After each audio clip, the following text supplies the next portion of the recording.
শামিমের কথা বাদ দিলাম, ইয়া বলছে, নীলা বলছে যে ভাবি কালকে একবার দোকানে যায়। হচ্ছে কি রে,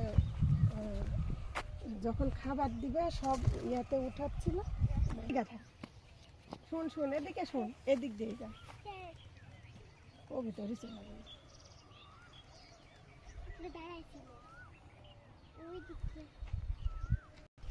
ভাই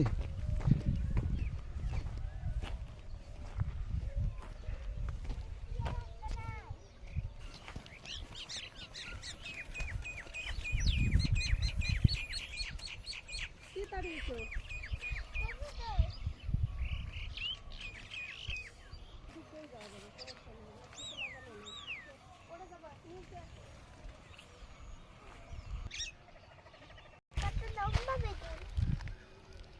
তুমি আর আগে কখনো দেখেছো এত লম্বা বেগুন? না তো, ওই দেখো ওইখানে।